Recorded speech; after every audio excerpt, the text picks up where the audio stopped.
Hey, everybody. Welcome to Love and Relo, the voice of the relocation industry. I am your host, Ben Cross. I'm so blessed and honored to be here live in Austin, Texas for the Texas SHRM Global Business Conference. This is awesome. It's amazing. We got in yesterday, actually, just to get prepped for this. And the vibes are electric. The lobby is a titter right now right. with energy. So true. So right true. now. And I'm pleased that we got so many friends checking in today. We're going to be talking to kind of suppliers and folks that are kind of helping to make this conference come true. You can see folks are kind of moving into the expo hall right now, and exhibitors and sponsors are coming in.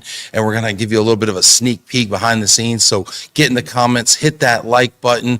Feel free to ask questions, get involved there. If you're going to be here this year or if you've been in the past, let us know what you're looking forward to. But we have our first guest on today, Dustin Pascal here, the state SHRM director here. That's right. Dustin, that's right. So good to have you on, Thanks buddy. for having me. Appreciate it. Yeah, thanks for being here, man. Of course. This is, I got to tell you, can I tell you a secret? Go for it. Are we have that relationship. We've got that relationship. This is my first time at this conference. Okay, very good. What do I have to look forward to? Well, it's funny it's your first time because this is the first time that this conference has been in Austin.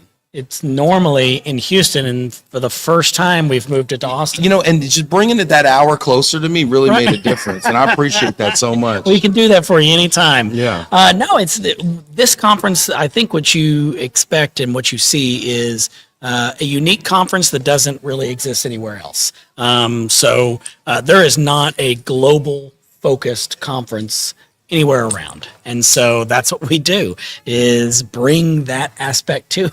Yeah, we're just being heckled now. We have extras, in the lobby here.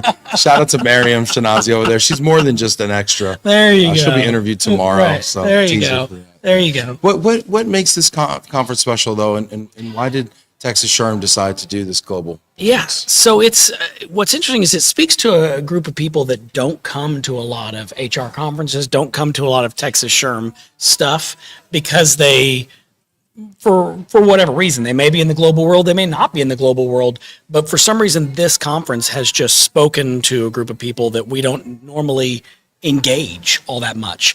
And so what I find interesting and fascinating about it is the conversations, the topics, the things that are talked about are things that don't normally happen at other conferences because it's just a different group of people. Yeah, I really love it because, I feel like global HR is kind of different, the different challenges that you come across, and you got all these tax implications, you got immigration implications. Yep. Obviously, there's some logistics, we've got some household goods providers here and stuff and temp housing and things that are going on. And we got to talk to a bunch of those folks today. We're going to pop in on us here. But Dustin, this isn't your day job. You have a day job, don't you? I do have a day job, and it has nothing to do with global. No, my day job is I'm an attorney. I'm an employment attorney. Okay. So what's cooking in employment law these days? What's cooking in employment law? Lately, I've been doing a lot of workplace investigations, so I can tell you that bad behavior is back. Bad behavior's back. Exactly. I'm doing more and more of that. No, I mean, besides that, it's probably a lot of Coldplay incidents. Right. What are we seeing? Well, it's like it's a little bit of everything. It's my most recent investigations were about some potential employee theft, maybe some self-gratification in the office. Yep. I said, bad behavior is back. Yeah. Apparently, so I've been. You got to be your own best advocate. Right. Exactly. Exactly. So if people see you. See you coming. Sometimes it's not such a good thing. Right. Now, if they seek you out, it's probably a great idea. But if they see you coming unbeknownst, yeah. that's no. When I reach out to an employee and say, "Hey, I'm a lawyer. I need to talk to you." Usually things are going downhill. It's not going to be a good thing. Well, I'm glad I reached out to you today, right? Not exactly. the other way around. Right. That was fortuitous. Right. 100%. Yeah.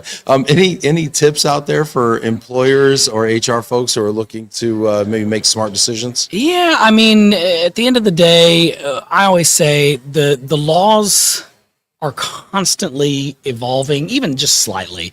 And so one of the good things to always do is, I say just no one wants to talk to a lawyer necessarily because we cost money, but every lawyer wants to get business. And so they're all putting out newsletters and blogs and things that has legal information.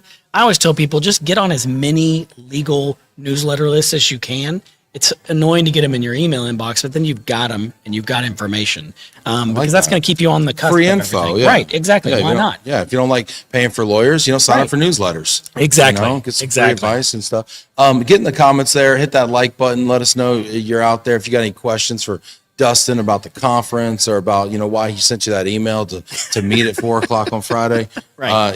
Get in the comments here. We're having a lot of fun. We have a lot of fun on this show. Yeah, no, I appreciate that. Can't take ourselves too seriously. No, at HR, absolutely not. Absolutely not. So this is my first conference here. What do you look forward to most about Texas SHRM events? I love they always bring good people together, and so the networking aspects of them are always fantastic. So there's like a happy hour tonight before the conference kicks off tomorrow. That's always a good time. And then they always bring top-notch keynotes in. I mean, for this one we've got the former CHRO of NASCAR, and then we've got Paige Feeling here. So I mean, they're always good keynotes that are. People walk away from them going, "Oh, that was a fantastic keynote," or "I really enjoyed that," and it sticks with them for the rest of the day. So yeah, I love that. I love the learning, love the networking. Can't wait to meet folks. This is gonna be a new crowd. I got some familiar faces here, but I'm gonna meet a whole lot of new folks there you go. So I'm pretty excited about that. Yeah. Daisy Sinclair checking in says excited for the SHRM conference. Great job, Dustin Pascal. Hey-o. There you go. Very cool. Get in the comments there. Hit that like button, y'all. We appreciate you so much. Here, come check out the SHRM. Can people still register if they want? If they get a wild hair and they're like, "Hey, I'm in the area," can they still? I probably should know the answer to that, and I don't know that I know the answer to that. So we'll just say yes. With the money, and we will figure it out. Bring us money, and we'll make sure it happens. We'll make sure it happens. We've got a printer here. We can print it back. Yeah. That's right. We'll handwrite it if we have to. No, this is great, Dustin. This is really. A lot of fun. I'm excited about this. No, it's great. And I think you mentioned that happy hour, right? That's sponsored by Lockton, right? Lockton is sponsoring the happy hour. Yes. Yeah. Shout out to Lockton. I gotta meet those folks. There you go. Seem like some nice folks. Yeah. I've got a buddy that's at Lockton. What do they? He's What tolerable. do they do? Oh, tolerable. People say that about me too. So those are usually the best folks. Right. Exactly. What does Lockton do? Do we know? They're in the kind of the insurance benefits type of world. But I think they have a wide swath of what they do. I probably just minimized what they do to a very minor aspect. Of I got one employment law question for you. Okay, hit me with it. I might have an answer. I'm a small employer, right? Mm-hmm. And what advice would you give for smaller employers out there that are maybe don't have a fully fleshed out legal function in their company, but want to make some good starts? Yeah, that's a good one. What I always tell people is, and this sounds awful probably, but at least in Texas, if you're under 15 employees, a lot of the laws don't really apply to you. Amen, and brother. so you have a decent amount of protection already. Nice. But beyond that, I always say there are resources out there. There are, you can join SHRM, and they've got a handbook that you can get access to. And I always tell small employers, don't try to overdo it. So I think they want to have like a 40, 50, 60-page handbook. You're small. You're not operating that way. A 5-10 page handbook with your basic stuff is probably fine. That's about 5 or 10 pages more than I have right there you now. go. So that's good. Well, the good thing for you is that a handbook is not required in Texas. Okay. So, handgun, yes. Handbook, no. Right, exactly. Okay. It's kind of weird how that works, isn't it? Other. Yeah, it's a little bit different. This is great. This is good. I'm going to sign up for your newsletter. How can people get in touch with you, Dustin, and get on the newsletter? They can go to our website, simonpascal.com, or they can email me, dustin@simonpascal.com. And it's that easy. Awesome. Well, Dustin, I look forward to hanging out more and getting into Thank you much. tomorrow. Yeah. Thanks, Dustin. Yeah, and we will see you in there. Awesome. We got our next guest coming up here, a very dear friend of mine, Michelle Velasquez. What's up, Michelle? So good to see you. Good to see you. All the way from Houston, right? Yes, drove in today. Nice, very good. Squealed the tires when I pulled into the parking spot. Let's go. Got here just in time. I love it. I did this it. Is fantastic. Are you all set up now and ready? We're working on it. Working on it. You may have seen us a few minutes ago carting our stuff back and forth. Yeah. Michelle's from Preferred Corporate Housing. Yes. Love that. And what's going down at the PCH booth today? Well, we've got some cool giveaways. We got some secret ones that I don't really want to say out loud because I got to get people to the booth. We like to break news on the show here, okay? People We come got the far and highly wide. sought after power banks. Ooh, the Yeah, power bank. We don't I have could a use some lot, power so you got to banks. get there I'm early. very power hungry. I can use some Yeah. power banks. Speaking of power, Hosea Botley says the energy is electric. Looking forward to the conference. What's up? Get in the comments here. Hit that like button and give me something better than what Hosea is giving me over there. Just kidding. Let me ask you a little bit about corporate housing though. Okay. What's cooking over there in corporate housing? Man, we got, it's an interesting time to be in the relocation space overall. I think, as the housing market is still really clogged, not a lot of movement, or at least as much as we've seen in the past as far as home purchase, home sales. So when that happens, it always drives people into multifamily rental housing, and so that drives up the demand. Yep. And then the supply is limited, which obviously economics 101, that drives up cost and price. And there's I've been in the industry for a long time, and I always say corporate housing is the pendulum, and so it's going to swing one way or it's going to swing the other. And right now we're on one side of that pendulum, still waiting for it to swing back to the other side, where there's a little more flexibility in rate and a little more flexibility from our relationships with property management, where they want to work with us, they want to give us those good rates. So I know all of us providers that's what we've spent our time doing, is really shoring up our relationships and then spending a lot of time trying to prove our value to our clients. There's a lot of movement in the way that policies are being distributed, whether it's core flex, whether it's lump sum.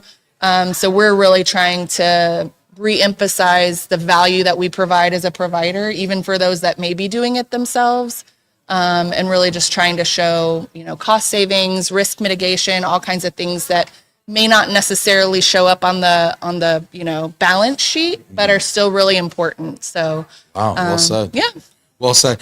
Speaking of things we're waiting for that relocation volume pendulum to swing. Yeah. I like that pendulum analogy. Feels like the pendulum swung, and it feels like one of those things where somebody just caught it. Yes, that's exactly right. Okay, we're supposed to come back now. Throw it back now. Throw it Well, back. and I think all of us in the industry weren't expecting it to stay like Yeah, this like- for as long as it has. Yeah. So we're like, when's the bottom going to fall out? But if we So- learned anything from what I'm saying is, if we learned anything from COVID, we understand that demand builds, Yeah. right? And pent up demand is building right now. It really is. I can almost feel it. And I was at lunch today, and I saw a headline that said that the Fed has cut rates. There was a rate cut announced today. Yep. And they've penciled in 2 more rate Yep. cuts remaining this year. Yeah. So we could have 3 rate cuts. What is that? 3/4 of a point. Yep. This year. And I think that could do amazing things. Well, for, I kind of demand. talked about this a couple weeks ago. I was at an event, but we were talking about during COVID when people kind of locked in to the rate that they had and decided I'm where I'm at, or those people that decided to go into multifamily instead of purchasing. It's been 4 years since that time. So if you think about like the generational people, those people may have been younger in their lives, had different goals. Well, now they're maybe ready to start a family, so there's a little bit of kind of some stagnation, I think, and maybe they're a little antsy.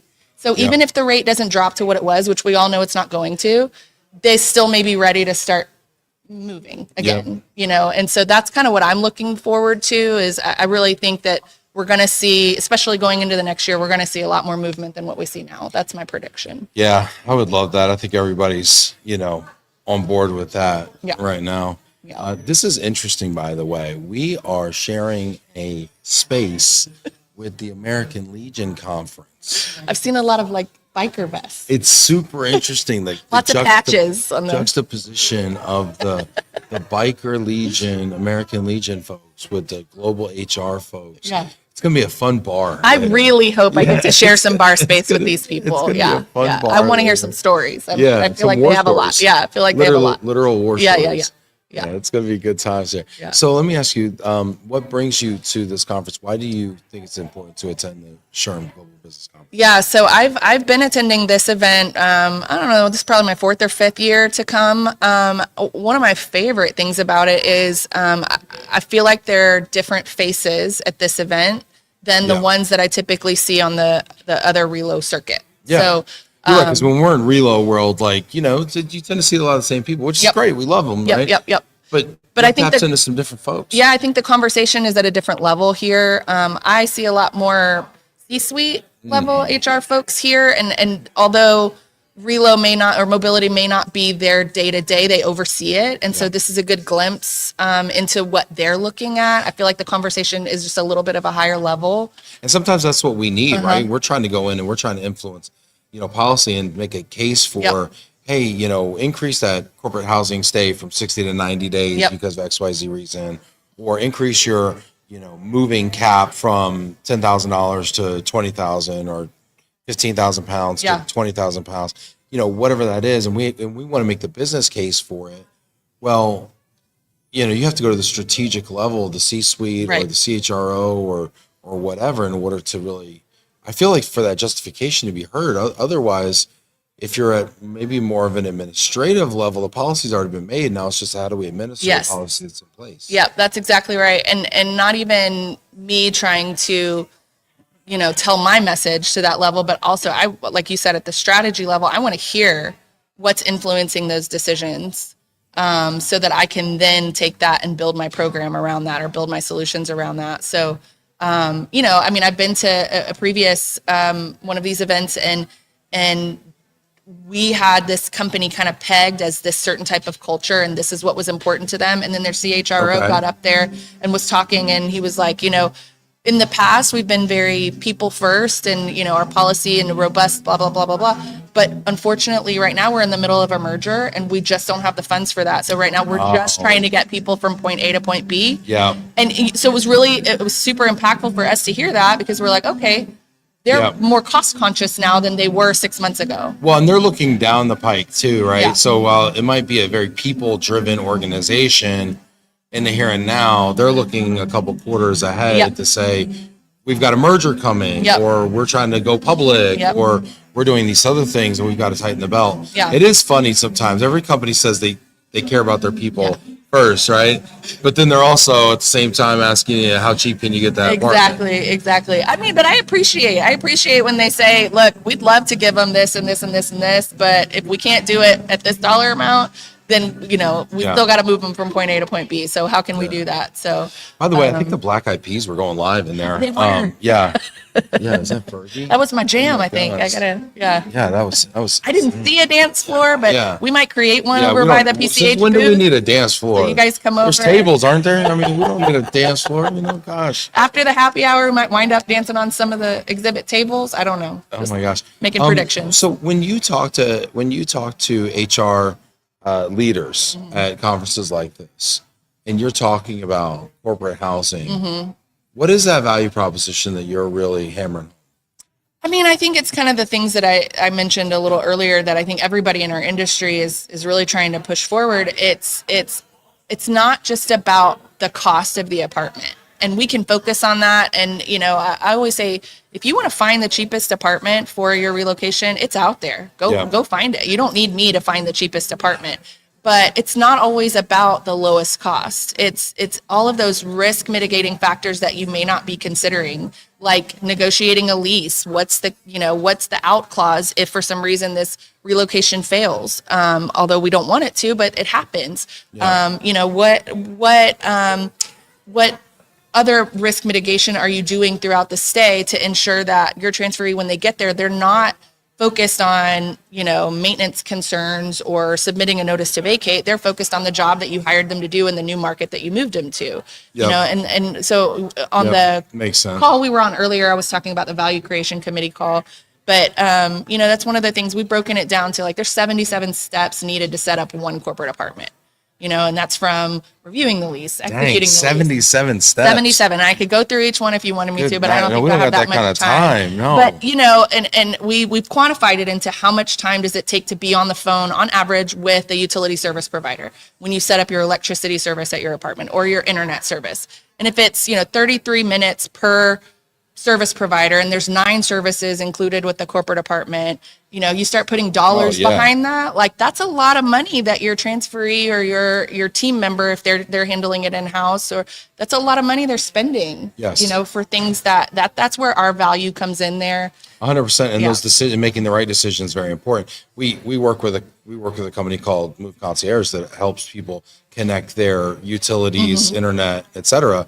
And I'll tell you what, they took a look at my electric spend, and I saved $400 in the month of June because I chose the wrong electricity provider, because in Texas we are in a deregulated state, and it's very easy to spend 18 cents per kilowatt hour. There's so many rabbit holes that 15 you could cents go down per kilowatt hour or whatever, and all of a sudden $400, $800 later. Well, and corporate housing providers, like, we know all those niche things, and usually any kickbacks or rebates that we get from things like that, we put it back into the spend for the utility, so that it can cover water overage and things like that. But again, if you're doing it yourselves, these are like pitfalls that you don't know and you could fall into. Yeah, for sure. We got a question for you. Oh, okay. All right. I can't see that. Ariel, so don't you're worry, gonna me have to say it either. out loud. Ariel Wilson says, "Hi, Michelle. With companies moving employees back into office and limiting remote opportunities, do you expect this to have a lasting positive impact on the housing and relocation industry, or has that already reached its peak and are we now pushing towards a new trend?"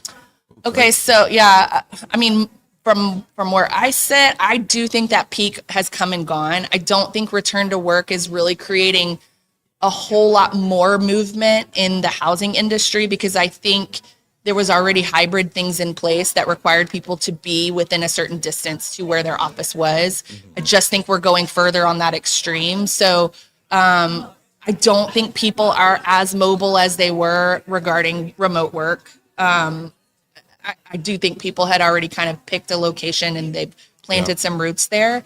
But I do think that full-time return to work has created some trends where either people are looking for opportunities that don't require them to be full-time at work. So it may create some job movement in that way. But I don't predict that trend is going to create a huge blip in the housing market in one way or the other. Yeah. Awesome question, Ariel. I also agree with Michelle that we've hit peak relocation volumes. I do think the return to office initiative is encouraging, but a lot of these things were pegged for Jan 1. I think Amazon was, and there were some major employers that were pegged for Jan 1, and we would have seen that effect.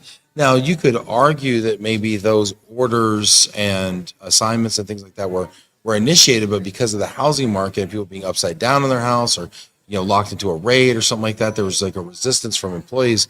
And maybe that's a temporary resistance that, when these rates come down, if we can get, 3/4 of a point or a point, in the next 3 months or something, maybe the employer says, listen, we've hung in there for you.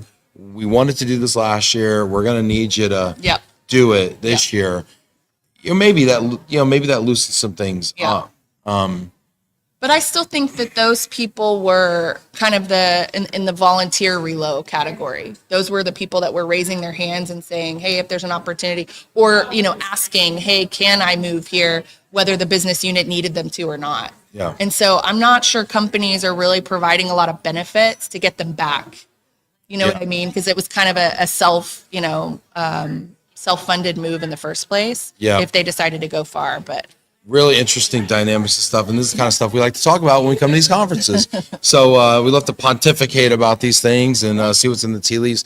And we've got Emily Reynolds and Julia Meucci from Atlas coming out together next. So we're gonna have to figure out the chair situation. Oh, there's another one here. I'll just there is scoot it another in. one. You know what? See, she knows make that work. she knows how to get that unit ready so fast. You're just moving right. I'm really good at getting furniture to look the way that it's supposed to. You really to. are. I'm gonna scooch over here a little bit. Here? Thank you so much. Yeah. Thank you. It's so great to see Love you, the friend. opportunity. Can't wait to catch up later. Yeah, Okay. of course. Anytime. So this is awesome, y'all. We got folks kind of queuing up over here by the. Hey, Daisy, we ready? Yeah. Anyway, they're just leaving me hanging over here. Hit that like button. Get in the comments over here. We've got Emily and Julia coming on right now. Let's see if we can fit everybody in the frame here. I don't know. We're gonna have to get close. We're gonna have to get real close here, y'all. All right. There we go. There we go. Awesome. And we got Emily and Julia Is it Reynolds and Meucci? Perfect. Absolutely Little perfect. Italian, little Italian. That's my New York Work. training coming Excellent in work. right Thank there. you. That's can everyone hear me over here? Let's say you can. Okay, great. So y'all are from Atlas. Yes, Tell us, we are. what does Atlas do? So we are a global employer of record.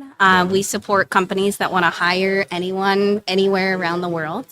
Anyone, anywhere. I mean, that yes. sounds like a lot of possibilities. The possibilities Are endless. They Yeah, really are. they really are. Okay, very cool. And what kind of companies work with you? Why don't you take? Yeah, I mean, we have an array of our client portfolio, everything from super small size businesses to enterprise firms, all the way everywhere around the world. So US-based organizations, European-based organization, anyone who's really expanding anywhere in the world, or even the versa, consolidating as well, and still needs to retain on that, top talent as organizations shift. What's one of those things that like kind of triggers a company to say, gosh, I really need to start considering an employer of record? So there's always a cost savings aspect, right? Moving into a new country or a new territory is often a substantial investment for organizations, and there's also a lag time in setting that up. So often they will recognize the benefits of employer record for speed to talent, speed to employment, and also compliance and cost savings as well are a few that come to immediate mind. Do you ever see people using it like within the US? Is it always overseas? Hey, I just hired somebody in South Carolina, and I told my payroll person, I'm like, hey, just on board Caroline, it's going to be super great, whatever. And they're like, yeah, okay, cool, sounds great. By the way, the state of South Carolina needs you to do XYZ. It's going to cost you $500 for this, and now you need workers' compensation for everybody, not just the people in South Carolina. And now you have to do this beyond the I-9. Now you have to also do this e-verify. I'm like, what? Well, that's exactly it. I'm sorry you learned that lesson the hard way. I'm like, I just need to call Julia. I think I just, like. Do people ever do that, like in the U.S.? Yeah, we definitely see that. And I would say we see situations of all kinds, but a lot of times there might be companies that want to expand into the U.S. They've set up their own entity, but they're like, I don't know where to start. How can I get health insurance for these employees? And so Health insurance, yeah. exactly. And so through our global benefits plans, through our team on the ground, they'll have access to benefits, payroll. Is it advantageous to do benefits through an EOR? Yeah, it absolutely can be. I mean, in the U.S. alone, you typically need at least 5 employees for a health carrier to quote your business. Yep. So if you're just getting started out, it's going to be difficult. You can give your employees a stipend, but being able to get them some great rates from well-known and diverse carriers, an EOR can provide a huge benefit there. Is that because you can buy in bulk? You have a large pool. Exactly. Yeah, because we support so many companies and employees all over the place, we're kind of a larger provider, and so we're able to get kind of more options and some different rates. More options, and to keep that compliance and equity fair across the workforce, right? So different countries, different locations might have different minimum statutory requirements, but you also want to be able to give everybody the same whole package while still embracing your organization's brand and offering those uplifts. So, Atlas, as Emily described, takes pride in that, and we have a lot of great relationships, and we're able to offer those benefits packages as well to match the organizations that we serve as well. Very cool. Very cool. And so going back to the global side of it, which I think is what most people probably think of an EOR for, they're probably not doing it in South Carolina like I am. But how many countries do you support? 160. That's a lot. And we are didn't know there were that direct. many We countries. own all of many those countries are there? entities. 161. No, Jeez. That'd be a fun trivia game to play. What's the one country Atlas doesn't support? Oh, I could. No, and really, Ben, the only locations we don't support are typically just U.S. sanctioned locations that are more difficult to do business in anyway. But when our clients have that need, because we're direct, our legal team will do a review. They'll look at compliance. They'll see if we can open up an entity and start providing support in different regions when our clients need it. Wow, that's awesome.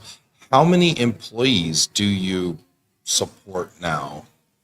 I mean, do you know?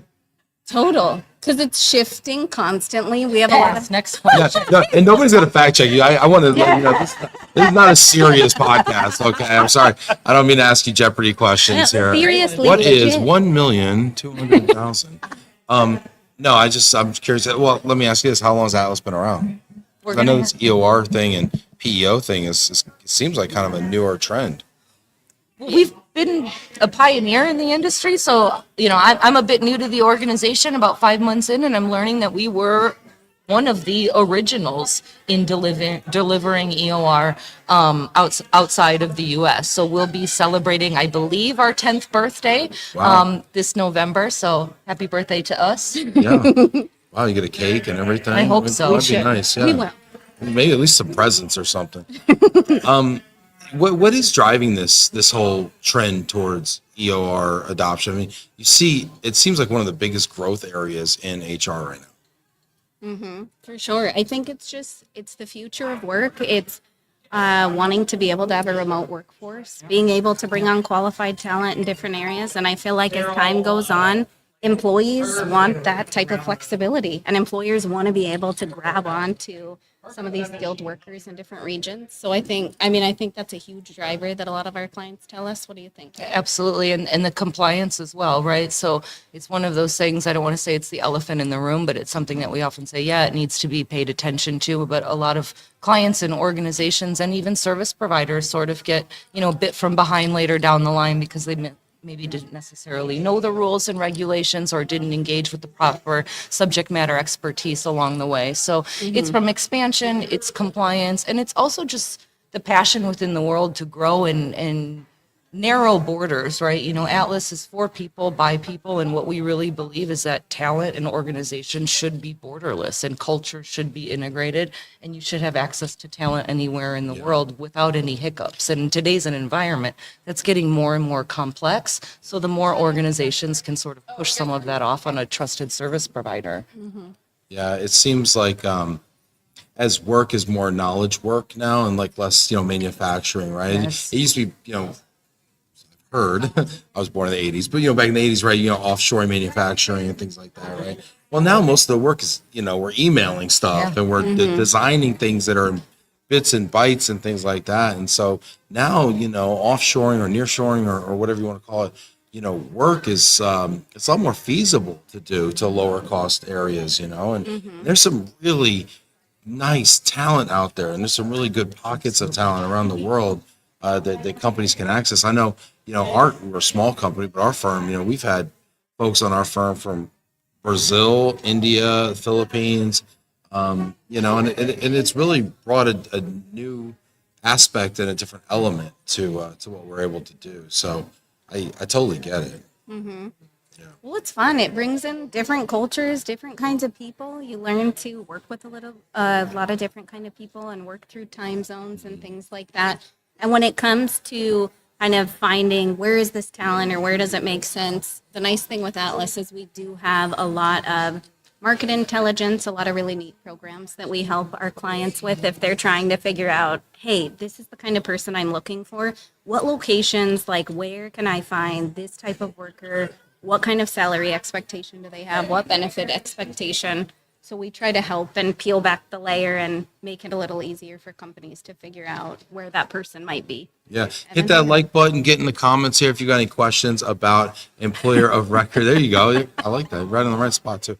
Get in there in the comments and stuff and ask the questions. We might have time for another question there. But if people are thinking about looking into using an EOR or kind of setting up that capability within their company, what would be one of the first things that they should do? Call Emily.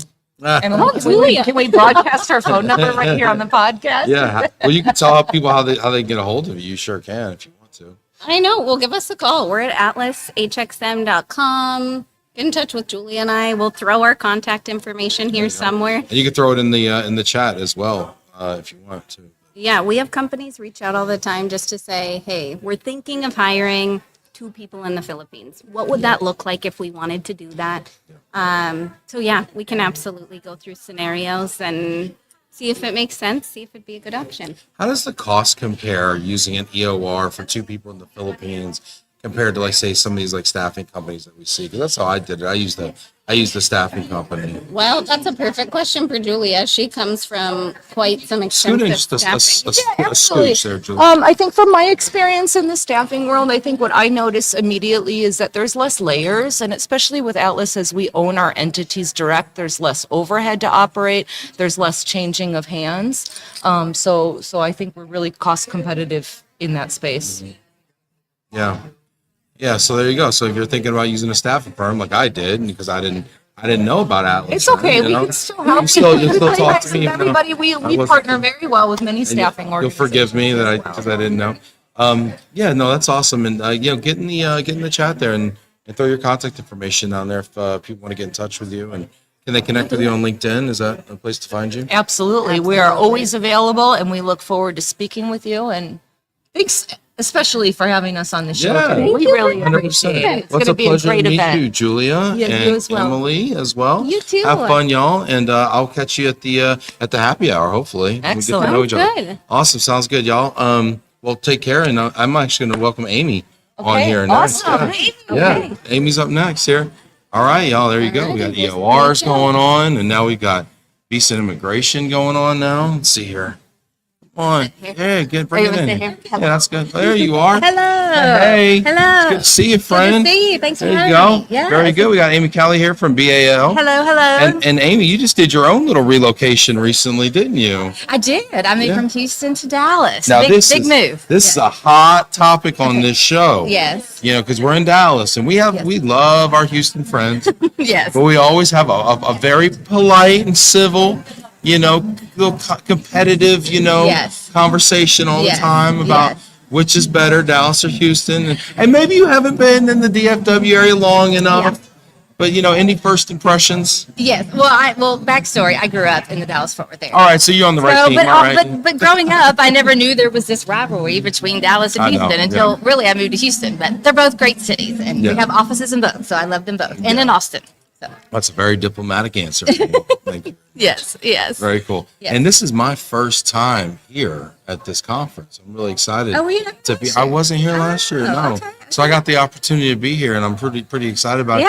Yeah. What do I have to look forward to? So it was a great conference, and this year, as you know, we've moved it to Austin. So last year, the last, 20 years or so before my time, it's been in Houston. So we've collaborated, and now we're in Austin, which I think is great because it brings, I think a larger pool from Dallas, Houston, and Austin. But yes, I think you'll learn a lot of good insights from all the spectrums across the, not just the mobility cycle, but also HR, Yeah. total rewards. It's really great. Great content that they share, and Yeah, and the people are fantastic. I've gotten the pleasure to because we're by the registration desk over here. I've had the pleasure of getting to meet some of the folks who are here, and it seems like the level of attendee here is kind of a cut above what maybe some places. yeah, definitely it is, and they definitely have some. I think this time, I think they do it last time. They have a CHRO roundtable, so they're doing that like midday this time. Oh, so very we, nice. so we've got. I always some wonder what they're executives. talking about. In there. Yes, well, we're not really allowed in Can I put there, my cup so up to the door and be Yeah. like, what are they we saying? don't know really what they're talking about either because it's kind of closed doors. But no, but it definitely brings a different crowd with some global insights as well. So, Yeah. but more really on the HR side, I would say, for this. And hit that like button, get in the comments here. Feel free to ask questions if you want. But visa and immigration has been a really hot area, it Yes. seems like lately, Yeah. I'm always paying attention to these things and, because we're always wondering where the American Legion folks are getting rowdy over there. It's such a fun, it's going to be a fun bar. I told somebody earlier, it's going to be a funny bar. But I'm always looking at like where are the growth opportunities in global mobility, right? Yeah. And it feels like visa and immigration is just such an important area right now. Are you feeling that? For sure, yes, and definitely, my prior time before BAL was on the corporate side, so definitely coming from that side of things, it's definitely evolved, and you definitely see more immigration-specific roles in companies. Before, some still do the multi-hat thing, but there's definitely more dedication to supporting immigration program just based on how evolved it's gotten. And Yeah, why do you changing- think that they've done that? Why do you think that's been evolving that way? Well, I think it's just because of the landscape. It's just changing Mm-hmm. so much. I mean, it's definitely, especially this year with the new administration, Yeah. it's changing every day. It's changing on the hour. So it's become more complex. It literally is changing on the Yeah. hours sometimes, Yeah, isn't is. it? It's yeah. like yeah, it is. so funny. Yeah, so it's definitely more complex, and I just think it's more of a need to have that expertise in that. Yeah, somebody in with their that finger on field. the pulse, really, yes, right? Yeah. So instead of really, doing all the different areas of the pillar of relocation, I think it's just that expertise is really needed nowadays. Yeah. Yeah. Well, that's kind of cool. I really enjoy seeing deeper knowledge and deeper subject matter expertise with our corporate partners, and Yeah. getting to see them kind of really go deep and not just necessarily be like a program management and stuff. And it's fun when I talk to some of these folks on the corporate side, and they're so dang knowledgeable. Yeah. Yeah. And I learn as much from them or more than I do Yeah. from the suppliers sometimes. Yes. Well, and there's so much information out there now. I mean, there's, I know they're all utilizing all the resources that are there. I mean, there's just so much, it's almost an overload of information, but it's so critical now Yeah. to utilize those Yeah. with your partners, your service partners, and just really, have that knowledge up front. So, Yeah. What advice would you give to a corporate practitioner, if you will, who's looking to maybe, improve maybe their program or learn more about visa and immigration? I would tell them to really lean on and partner with their immigration service provider, their partner. I know at BAL we have, number one is it's free to our clients, and even if you're not our client, it's BAL community. So that's a forum that is ongoing. It's a wealth of information, all the latest updates with policy. It's also a focus group that we have with other peers in there.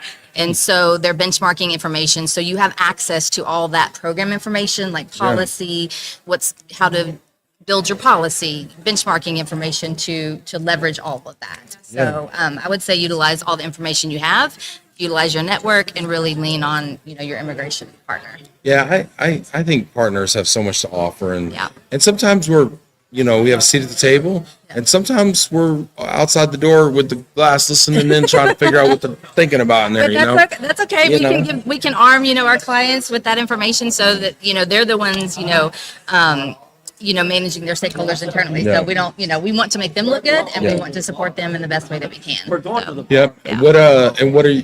why are you laughing? I'm laughing. We got a whole parade going on down here. It's great. I love it. I absolutely love it. We were talking about the bar later. We're gonna be sharing war stories, literally. With the American Legion folks. It's gonna be fantastic. Yeah.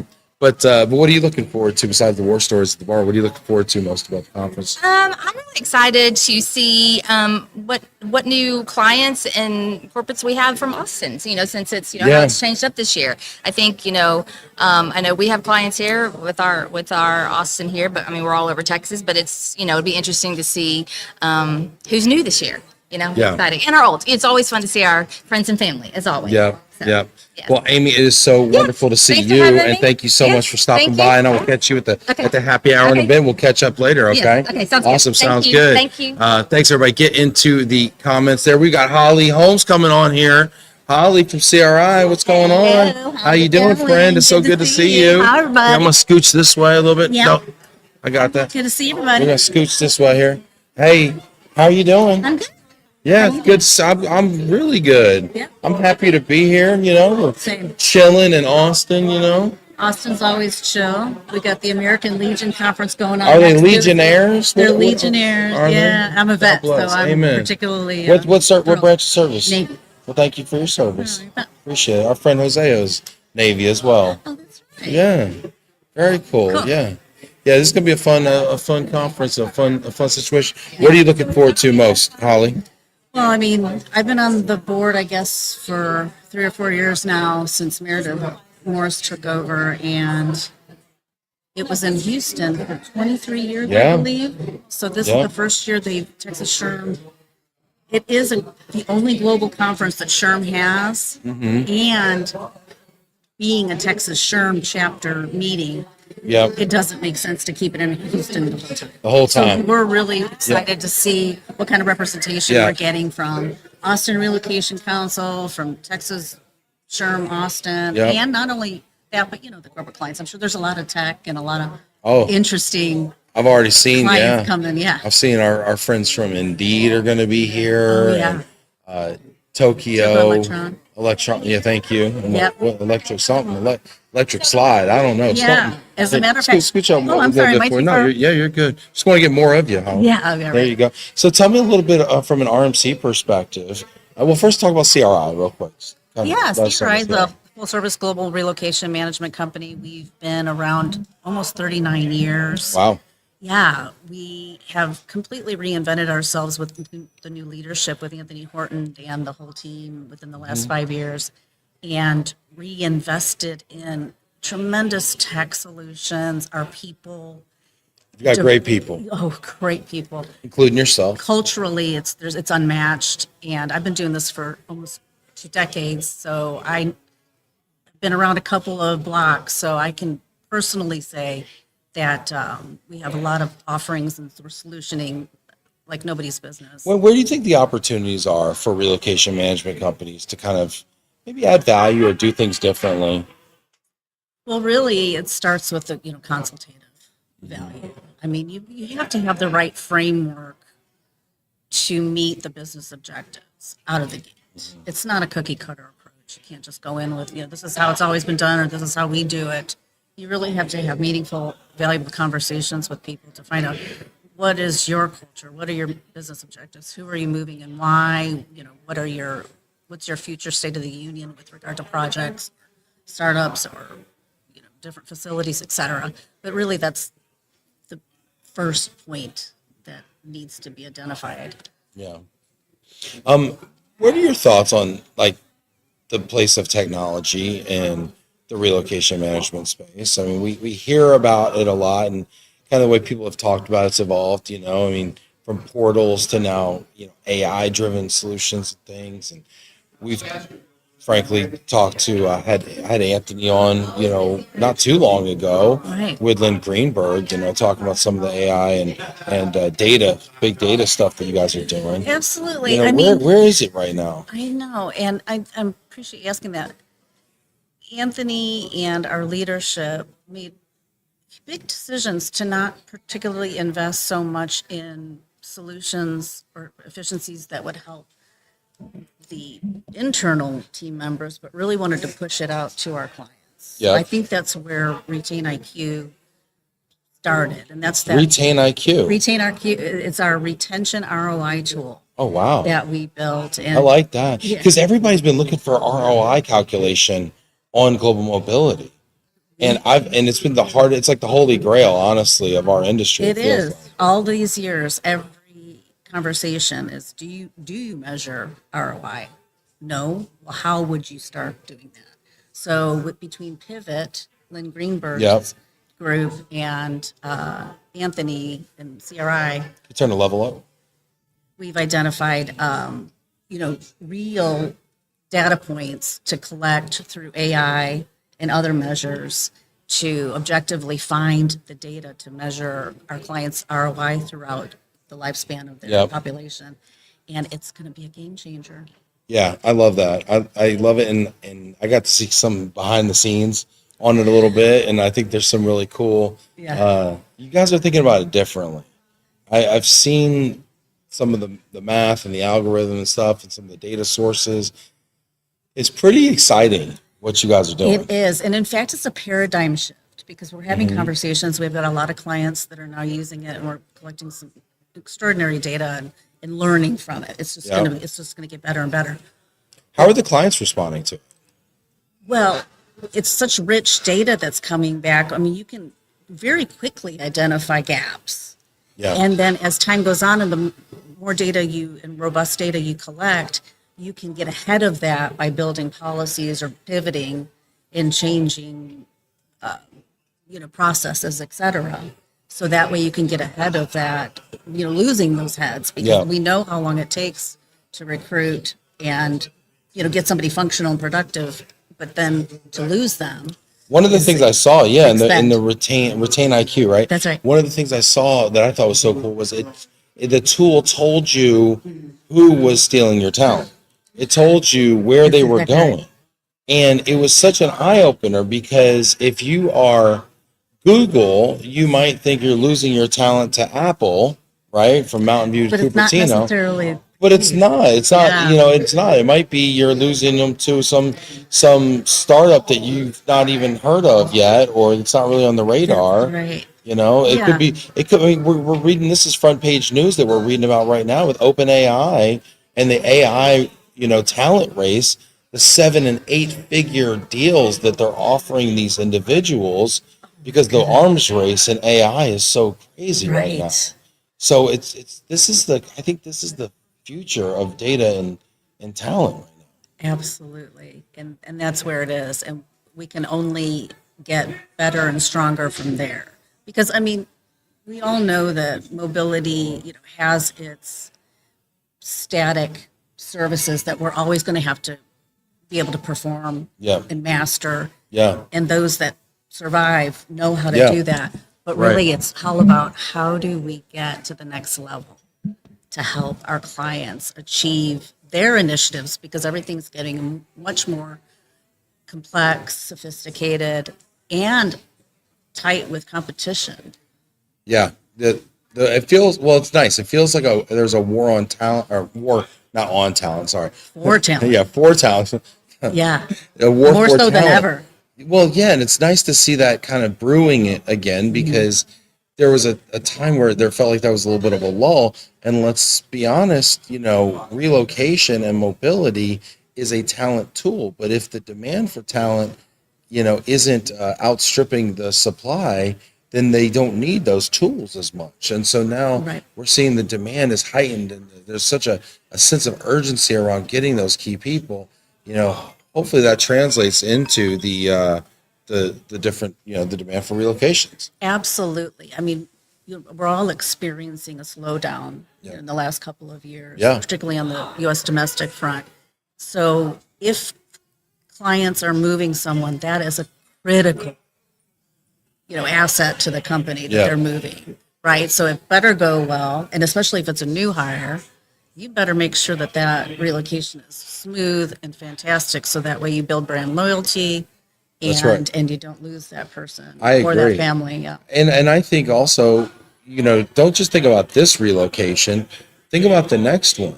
Because if you shortcut this one, the next time you ask them to move, they're not going to do it. Absolutely. I think that the people in your organization who are most likely to move are the ones who have already moved. There's some folks who will never move, right? No matter what you offer them, and then they just kind of stay put. Right. And then there's folks that just kind of go on these kind of rotations. They kind of go wherever you need them, and they become those go-to people in the organization. Oh, you need a new plant opened, you need a new office open, you need a new initiative, and they become these go-to high potential people in your organization.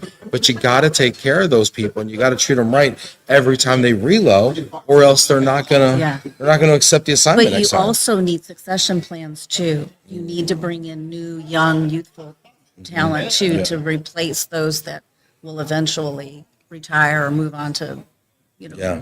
management levels, or, not want to continue, disrupting their family Yeah. and everything. It's a good point. Yeah. Holly, this is it's exciting. It It's is exciting. I'm feeling good. It's going to be a good couple days. I saw a headline actually that said that interest rates got cut. They did today. 0.25% today. 0.25%. And I heard that they are penciling in. I don't know what pencil in means anymore. I don't use a pen. I haven't used a pencil in years, but they're penciling in two more cuts Two this more. year. Two Like, more I don't. quarter We need to points, so knock another on half a wood, cross point. our toes. That's what we might look pray, forward to. But Yeah. we need. Yeah, How do you so feel it's down about to that? 4. Well, every little bit counts. So, with the economy in America. We're doing a podcast. We're live right now. Hey, there's my fellow veteran. There you go. Thank you for your Yeah, there's service. my fellow veteran. Thank you for your service. That's great. We're just hanging out, you know. Hang it out. Just hanging out. I know, right? That was so great. That's I love great. it. Yeah. Speaking of service members over here, Yeah. we That's got true. we got a sailor hanging out. What's up, Sailor Botley? I know, right? What's going on? See? But real quick, I just wanted you to comment on those interest rate decreases. What do you think if those happen, what do you think that's going to do for volume? Well, it might inspire a little bit more movement on the, home sale front. Maybe it'll Yeah. drive a little bit more activity on that because people, the last year or two with inflation have, held onto their homes or been hesitant to They sell. have. Yeah, they have. Because, they're at a really low interest rate. Why sell that and get into something higher? So Yeah. we're hopeful that it's going to inspire a little bit. I'm activity. hopeful too. Holly, this is awesome. I can't been wait. fun. I'll catch up with you. gonna be a at fun the- couple the days. Locked Thank In you. Happy Hour. Thank you so much. Yeah. Good seeing you again. Take care, everybody. All right, take care. We got one last guest here for you, so hang in there. We've got the man himself, Hosea Botley. There you go, sir. How are you?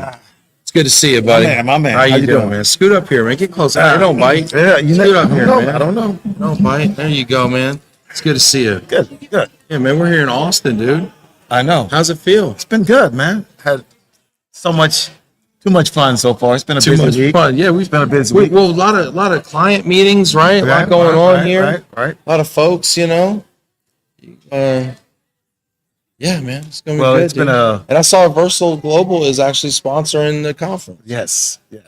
What made you know- decide to do that? Well, we've got into all the different conferences, the IAMs, the ERCs, and Yeah. the regionals. But it's been a while since I attended a SHRM, and I thought, we Miriam, can we just talk about Miriam? What a ham she is. I know. Okay, Miriam, get over here. Miriam she knows she wants that camera. I know. Get over They here. said they Hey, needed Miriam. more people, so I Yes, just walked in. the person. We have The the one and only. person, Yes. the queen over here, the queen of the conference. Right here. No, I'm just you here- you are I'm- doing a I'm just doing my phenomenal job. job over here. Thank you. Fantastic job. All right, Down to guys. every little detail. We need more extras. Boom, she's on it. Yeah. Making everything happen. Thank you, Mary. You're doing a great I'm here job. to support. You guys let me know if you need me. Sounds Okay. good. Thank You need me you. to walk by again? Maybe one more. I don't know. We'll see. And she's crazy. Good times. But yeah, you were saying about sponsoring the conference. Why you chose to do it? Well, we've been doing a lot of work down in Texas, and Yeah. I thought, well, what better way to get more engaged and Yeah. opportunity to meet more corporate clients than at SHRM. I mean, I haven't attended a SHRM event, and it's been a while. I mean, it's been Yeah. probably over a decade. So I thought, let's change up the game a little bit, So Yeah. here we are. I'm excited about the types of folks that we're meeting. Here. Yeah. It's been pretty awesome. The caliber of individual that we're dealing with here, and we're meeting CHROs and VPs of HR, and it's been pretty incredible. Right. We're definitely meeting the right people, to give you those opportunities you need in this industry, So as A lot more international. a lot people, more too, and international, a lot more international. that's really up your alley too. Tell people a little bit about Versal Global. Too. So a Versal Global Relocation, we're an international freight forwarder. It's providing relocation services for government and corporate clients worldwide. We also have a domestic division, and we also have a freight division. Wow, Yes. So, it's a lot of division. but corporate is down. I mean, like everyone else right Yeah. now. But our government seemed to be truly steady. Based off the government accounts that we have. Yeah. That's awesome. You think the government business is gonna come back? I know there were some cuts earlier in the year. It's hard to say. It's hard to say about a lot of things right now, So, at Versal, we're just trying to find the opportunities within all the chaos, Yeah, well, that's cool. That's great. I'm excited about this, and I know you got places to be. I mean, gosh, getting you on here was hard enough, But I got here as fast as I could. Yeah, for sure, for sure, man. I think Black Eyed Peas are about to go on in there. Yeah. Something Peace like Corps that. and stuff. Anyway, we got a lot going on here. I think we got to get to that locked in happy hour that's cooking here soon. Yes. Yeah, man. You got any final thoughts you want to share with people before we sign off? As a Dallas Cowboy fan, I hope and pray that they make some changes to the defense immediately. But I know Janavian Clowney is not the answer. But we'll see. Jadeveon Clowney is not the answer. It's not the answer. Not at 32 anyway. 32 sounds pretty good right now to me. Shoot. Not playing professional football. Yeah, no, that's right. Somebody said, I was I was watching something. They said, man, the Clippers used to be so bad. You sit close enough, they ask you to play, and it feels like our defense is getting to that point, man. You get good seats. They ask you to play, man. Got a little cornerback talent. You know, I might have to get out there. Yeah, we might need you, man. Yeah. We need Deron Bland back. I tell you what, Trayvon Diggs was getting beat like Torched. he was getting. Yeah, he just couldn't keep up. I don't think he ever recovered from the what is it? his injury or whatever. Yeah, from the Well, knee. and he always played. He always wanted to jump that ball. He's a gambler. And, yeah, he's a gambler. He always wanted those interceptions, and he doesn't have the speed. I don't think to get back. No. Once he's beat, he's beat. He can't recover. Man. So Anyway, it's gonna be a long season for us, man. well, we'll just hang in there and pray about it. I guess that's why church is on Sunday. Yeah, I guess so. All right. Anyway, y'all, take care. We're going to see you tomorrow. We got corporate folks coming in, and we're going to be interviewing a whole bunch of great people here tomorrow. So stay tuned. Hit that like button. Get in the comments. We appreciate you so much. And we will see you tomorrow, everybody. All right, God bless.